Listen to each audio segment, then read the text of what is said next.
So, for people with a keen eye, you might have seen that I have actually made an Outer Wilds video before already, talking about what are, in my opinion, some of the best things about Outer Wilds. And I still stick by everything I've said in that video, of course. But today, I will not be talking about the core game of Outer Wilds. I mean, talking about that is already risky as it is. So, yeah, even though I would love to talk about Outer Wilds more than I already have, like I said, I would be risking spoiling literally anything, which I don't want to do. So, just to make sure everything will go alright and people that don't know about Outer Wilds can safely play the game without having the entire experience ruined for them, I'll give a spoiler warning for the rest of the video. You might be wondering why I would need to do that, since I won't be talking about the core game of Outer Wilds, but I will be discussing the entirety of the DLC, Echoes of the Eye.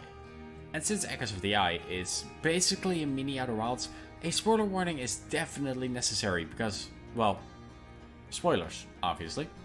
Anyway, now that the mandatory spoiler section is over, let's get into the Outer Wilds DLC and why it is one of the best implemented DLCs out there. So, you know how some games have DLC? I mean, no surprise. But the thing with these games is that there will usually be an option in the menu that says DLC. Obviously, this isn't the case for every game. Some games may not have a DLC option in the main menu, but maybe they will have a clearly different section there that doesn't belong next to everything else. Well, whatever. My point is that the way Outer Wilds implements its DLC is unbelievably well done. I mean, the word DLC is not seen once. I think. Maybe. I don't know. It's been a while since I played, okay?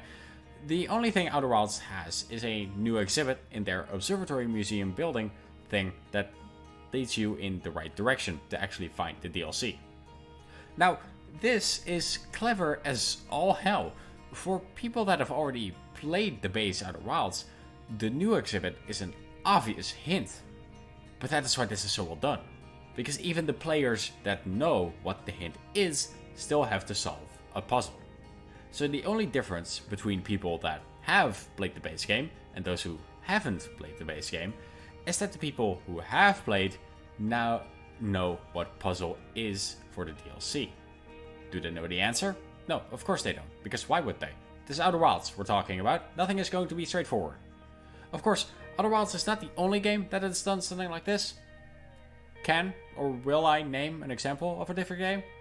No, because I can't bother to go look for one. I'm just saying this because I'm sure there's something out there like this. But isn't the new area that is part of the DLC gonna be extremely obvious? I mean, it's a new planet, how can it not be noticed? Oh, you sweet innocent dum-dum. Remember what I said? Nothing is straightforward here. You see, the developers have made a clever trick to make sure the new DLC planet will not so easily be noticed. By turning it invisible, that's right, this is also part of the puzzle to find the DLC. You have 4 photos of the solar system, and only one of them actually shows the new planet.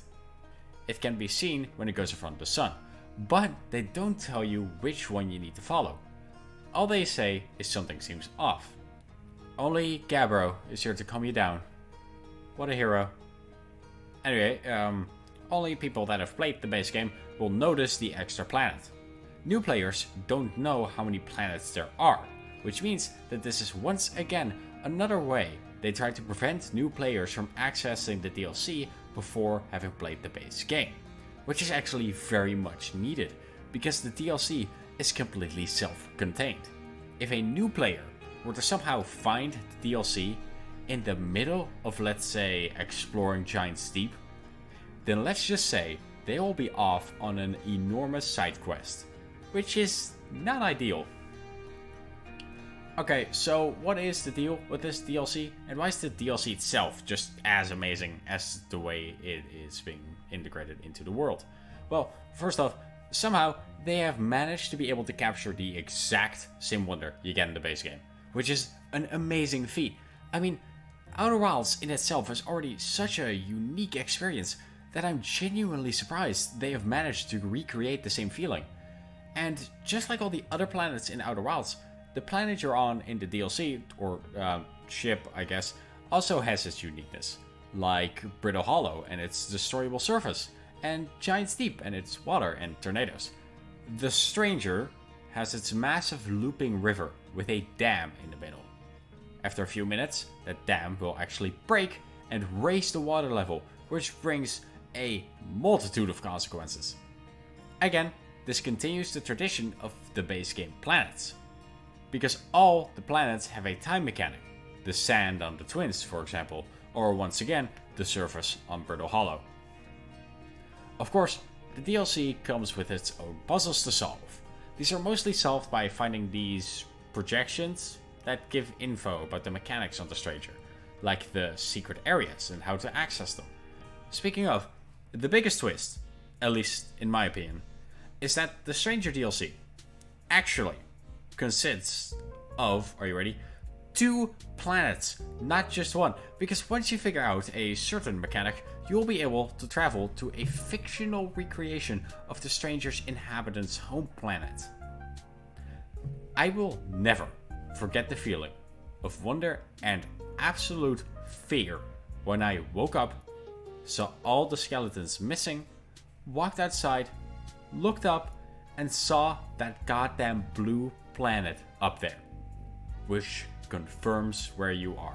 And once you realize you are on the home planet of these creatures, the fear will probably overtake you, especially when you see the actual Weird Al people walk around for yourself. And this is why I'm uploading this on October 31st, because the Outer Wilds DLC is freaking horror themed.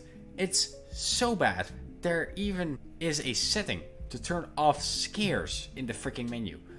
Now that you have solved the puzzle on the Stranger that leads you to this world, you have to solve puzzles in this new dark and scary world, which gives so much tension. Obviously, it's not just the puzzles in the new dimension you've discovered. Remember the dam breaking mechanic? That is key to finding secret areas in the home planet, which teach you about how this is all a fictional, well, simulation or some kind. Finishing the DLC requires you to figure out all of the secrets and using them in the right place.